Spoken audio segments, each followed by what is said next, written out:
By this point, it's pretty clear that China, and not Russia, is the top threat the United States faces globally. China has far more people, a much larger economy. They're also far more aggressive.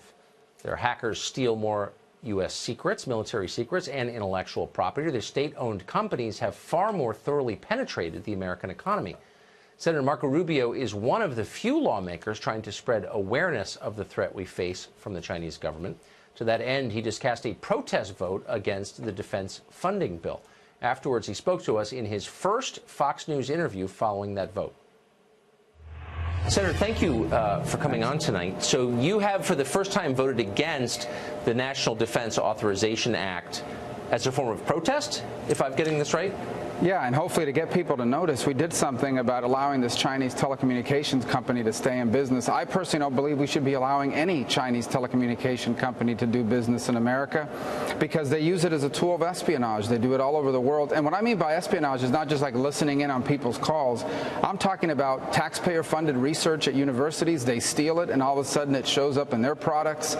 I'm talking about intellectual property of companies and key industries. I'm talking about defense secrets, and we are creating an environment in which they can put backdoors into servers and steal these things from us. And let me just make one more point, because at the intro you kind of touched upon it.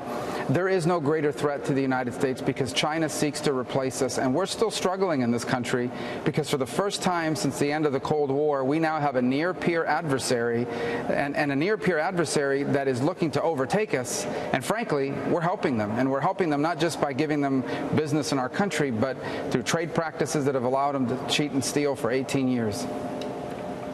There are reports, and there are many stories like this, but here's one that has emerged in the news recently. Google apparently is planning to do the bidding, in effect, of the Chinese government to censor its search engine in China, helping to prop up an authoritarian regime. What should we make of that? Well, we should make of it that American companies, by and large, who like, for example, to march up and through the country here and take up on all sorts of social issues and lecture society, have no problem helping China censor, as an example. But it goes deeper than that. I don't know if you know or are aware of Project Maven, in which Google was working with the Department of Defense to help them with targeting, actually would save lives by allowing the military to avoid hitting civilians. Well, because of pressure from their employees, Google no longer works with the Department of Defense. However, they work in partnership with the university in China that provides all the technology assistance to the Chinese military. So it's just one more example of this rampant hypocrisy of American companies who are more interested in making a few dollars, gaining access to the 1.3 billion person Chinese market, but have no problem, on the other hand, cutting ties with the country that allowed them to exist in the first place, the United States. So they're serving the police state but ignoring their own country. Is Russia doing anything on the scale that China is here? No, very different. I mean, look, Russia is a country. The economy of Russia is $2 trillion. That's their GDP. That's the size of Italy's and Spain's. They have nuclear weapons. We've got to deal with them because they have nuclear weapons. They have some pretty good conventional capabilities, and they are going out and doing the sorts of things to sort of pit us against each other and sort of. It's not in favor of one political party or the other. They just want us to fight against each other. That is important. The Chinese threat is critical. Russia has no ability and no willingness to overtake us in the geopolitical stage. China seeks to replace us. And they used to hide that intention. Now they're pretty aggressive and open about it.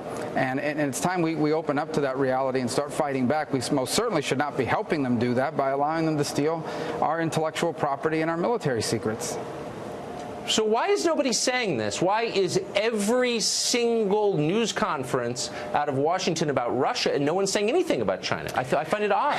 Well, you know, we're in a better place than we were 2 years ago, but not where we need to be. You know, we spent about 17 years. The conventional wisdom was that China was a poor country, and if we just help them, let them cheat, let them steal, because once they get rich, they'll behave like us.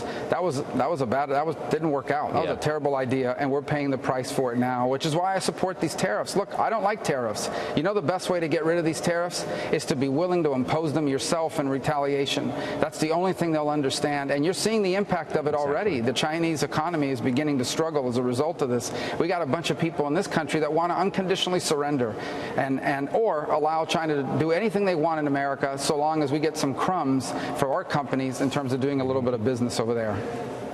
As long as Google gets richer. Senator, thank you very much for that perspective. It's unusual and needed. I appreciate it. Thank you.